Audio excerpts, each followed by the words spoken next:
शांति। आज का पदम है शांति तो अशरीरी बनकर मिलेगी। ठीक है ये बात?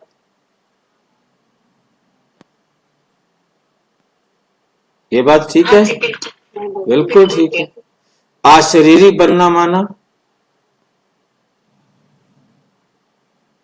आत्मिक शरीर का, मैं आत्मा हूं। शरीर नहीं है तो मैं आत्मा हूं। अशरीरी माना मैं आत्मा हूं। भाई जी बाबा ने कहा शांति तो परम धाम में ही मिलेगी। तो ये क्या बोल रहे हैं? इसने क्या कहा है? शांति तो अशरीरी बनकर मिलेगी। जब मैं आत्मा बन जाऊंगा, जब मेरे पास शरीर ही नहीं रहेगा तो मैं कहाँ हूंगा? शरीर के बिना मैं कहाँ पर हूंगा? परम धाम ही चले जाएंगे ना। इस दुनिया में तो रह तब सकते हैं जब हमारे पास या तो स्थूल शरीर हो या सूक्ष्म शरीर। दोनों शरीर में से कोई शरीर नहीं है तो हम परम अवस्था में, परम धाम में। ठीक है। देह भान से अशांति क्यों होती है? प्रश्न खड़ा कर दिया।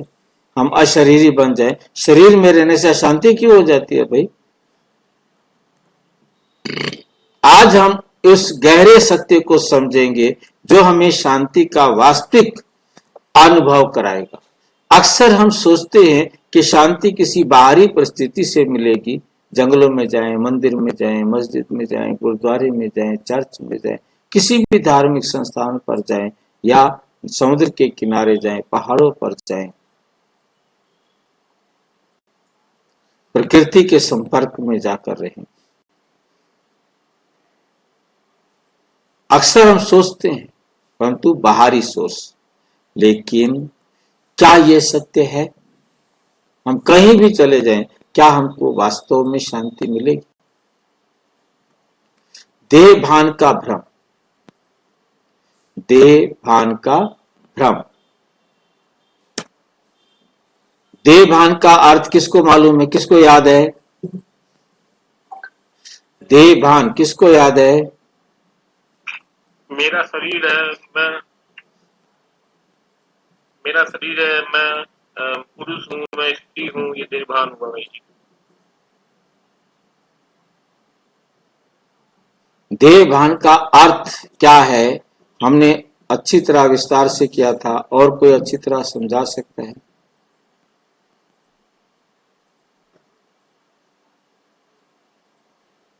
शरीर की स्मृति में गोरा, काला, मोटा, पतला। कोई और बताओ। ये मेरा शरीर, हाँ जी, मेरा शरीर होना।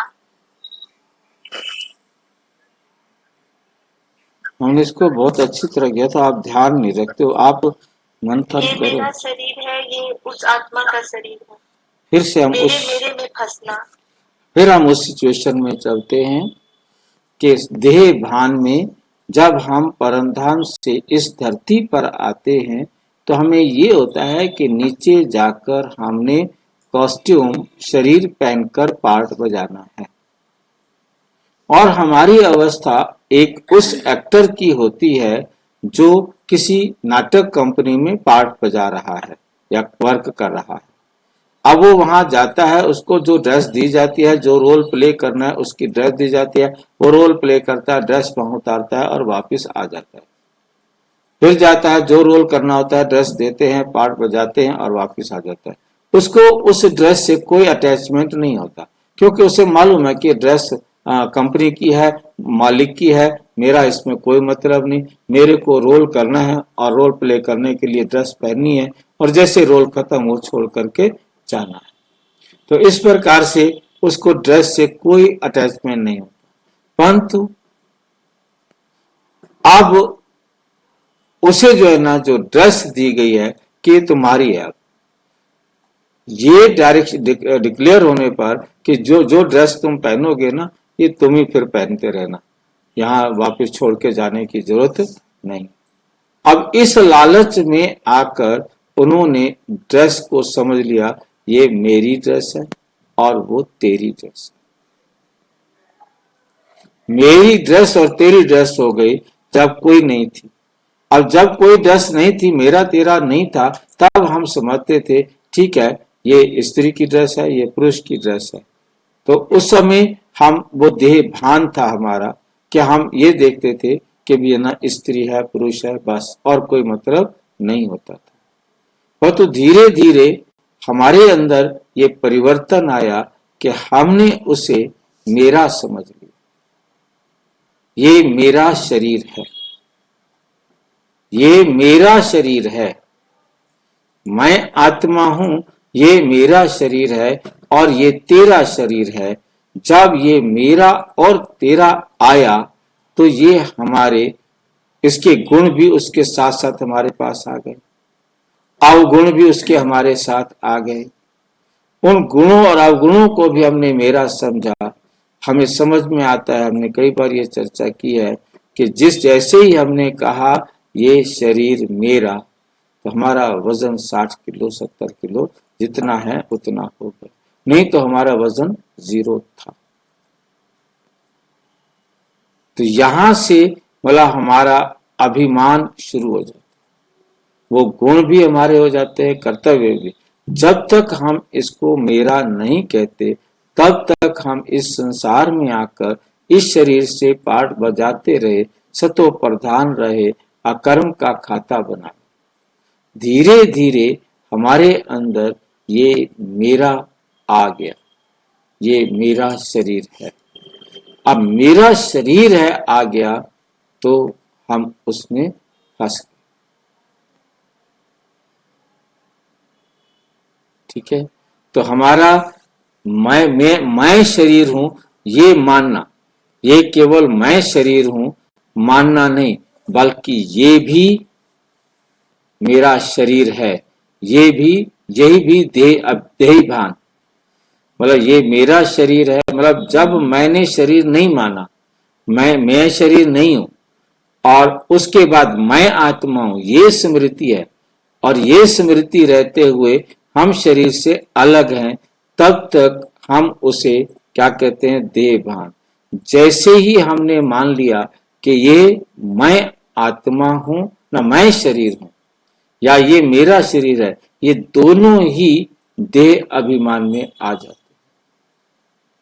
हम देख रहे थे कि ये देह भान रहेगा, परंतु मेरा कहने के बाद हमें उसका जो है ना ये भी आ जाता है कि इसके गुण भी मेरे हैं, मतलब ये अवगुण भी मेरे हैं, ये जैसा है मेरा, मेरा आते ही अटैच्ड हो जाता है। मेरा शरीर कहना और मैं शरीर कहने में कोई ज्यादा अंतर नहीं है। उसके बाद हमारी जो डूबने वाली स्टेज आ जाती है वो है मैं शरीर हूं, मैं मर जाऊंगा, मतलब अपने आप को ही शरीर समझ लेना। मेरा शरीर समझना, मेरा बेटा समझना, मेरा घर समझना, ये चिपक जाते हैं। ये चिपकने के बाद हमें भारी कर देते हैं, हमारे बोझल कर देते हैं। हम सभी आत्माएं परम धाम से आई हैं। जब तक हम परम धाम में थे तब तक हमें किसी भी प्रकार का भान नहीं था। हम परम धाम में तो हम अपने आप को अशरीरी आत्माएं समझते थे, हमें कोई शरीर का आकर्षण ही नहीं था। हमें शरीर भी चाहिए, हमें पता ही नहीं है कहीं हमारा शरीर रखा हुआ है, ये भी हम नहीं समझते। परंतु जैसे ही हमारा जागृति आती है, स्मृति आती है कि हमें घर जाना है, हमें धरती पर जाना है, हमने जाके पाठ बजाना है एक्यूरेट टाइम पर, तो हम आत्माएं परम धाम से इस धरती पर, तब हम किसी भी प्रकार का भान नहीं। जब हम परम धाम में हैं तो हमें किसी भी प्रकार का भान नहीं है। परंतु जब हम देह भान में आ जाते हैं तब हमें सारा आ जाता है, देह अभिमान भी आने शुरू हो जाता है। ना शरीर का, ना स्त्री या पुरुष का, यह हमें परम धाम में कुछ नहीं था। जैसे ही हमने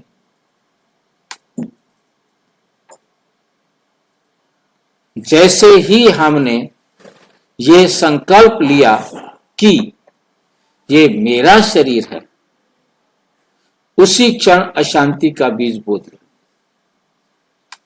क्योंकि मेरा कहते ही वो हमें चिपक गया, बीज बो दिया हमने देह अभिमान का, अशांति का। क्योंकि देह अभिमान से अशांति आ जाती है। अशरीरी बनने का अर्थ क्या है? अशरीरी बनने का मतलब क्या है? अशरीरी बनने का अर्थ क्या है? उसका सीधा अर्थ है मैं आत्मा हूं, बस आत्मा, शरीर नहीं। जब तक हम आत्म स्मृति में होते हैं तब तक शांति का अनुभव होता है। परम धाम में हमें यह भी स्मृति नहीं होती कि मैं आत्मा हूं, क्योंकि वहां संकल्प का अस्तित्व ही नहीं। शांति वहां का स्वभाव है, अनुभव नहीं। शांति परम धाम का क्या है? स्वभाव है, परंतु वहां हम इसे अनुभव नहीं कर सकते कि हम सोचे कि परम धाम में हमें शांति मिलती होगी, मजा आ रहा है, सो रहे हैं हम। कहाँ सो रहे हो? पता ही नहीं। ये भी स्मृति नहीं है कि हम कहाँ पर हैं। हम आग में हैं, पानी में हैं, आकाश में, कहाँ हैं?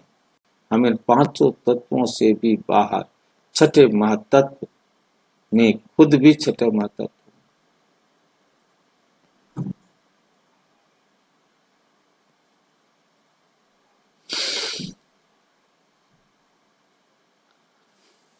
परंतु जैसे ही हम संकल्प के स्तर पर आते हैं, हम सूक्ष्म वतन में प्रवेश कर जाते हैं। संकल्प आते ही हम कहां पहुंच जाते हैं? सूक्ष्म वतन में पहुंच जाते हैं। सूक्ष्म वतन का मतलब सूक्ष्म शरीर में आ गए। परम धाम और सूक्ष्म वतन का भेद। परम धाम और सूक्ष्म वतन में क्या अंतर है? जब हम परम धाम में होते हैं तब हम संकल्प रहित अवस्था में होते हैं, वहां कोई अनुभव नहीं होता। परंतु जब हम सूक्ष्म वतन में आते हैं तो संकल्प जन्म लेते हैं, और जब हम स्थूल शरीर में आते हैं उन संकल्पों के आधार पर सुख दुख का अनुभव करते हैं।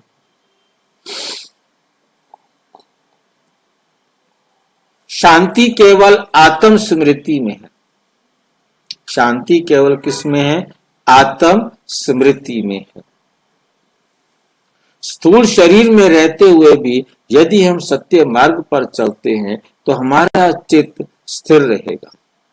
90% सत्य के मार्ग पर होंगे तो 90% शांति मिलेगी, और यदि 100% सत्य के मार्ग पर होंगे तो बाप समान बन जाएंगे। तब शरीर हमारा नहीं रहेगा, हम सिर्फ मेहमान बनकर आएंगे, पाठ बजाएंगे और वापस परम धाम चले जाएंगे और न्यारे रहेंगे, और न्यारे रहेंगे। यथार्थ याद, एक्चुअल याद क्या है? यथार्थ याद का अर्थ केवल शिव बाबा, मीठे बाबा, प्यारे बाबा कहना नहीं है। जब हम सवेरे सवेरे उठे और बोले ऐसा बोलने से कोई फायदा नहीं है। दिल से निकले।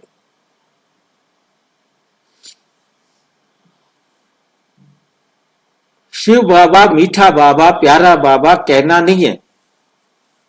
जब तक हमने अपने शरीर रूपी रबड़ को आत्मा से अलग नहीं किया तब तक हम बाप को याद नहीं कर सकते। तब तक हम बाप को याद नहीं कर सकते। पहली श्रीमत है कि तुम आत्मा हो। यदि हमने यही स्वीकार नहीं किया है कि हम आत्मा हैं,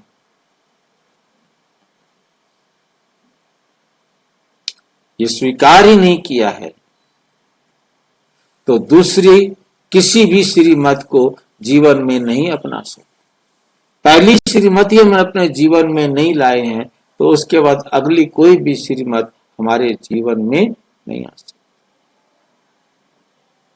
इसलिए देह भान से मुक्त होकर अशरीरी बनकर बाप की याद में स्थित रहो। यही सच्ची शांति की अनुभूति, यही सच्ची शांति की अनुभूति है। अच्छा, ओम शांति। और विस्तार से जानने के लिए प्रजापिता ब्रह्मा कुमारी ईश्वरीय विश्वविद्यालय के किसी भी सेवा केंद्र पर संपर्क करें और यदि कोई प्रश्न है तो 9213106986 पर केवल टेलीग्राम करें। 9650692270 पर केवल व्हाट्सएप करें, फोन नहीं। ओम शांति।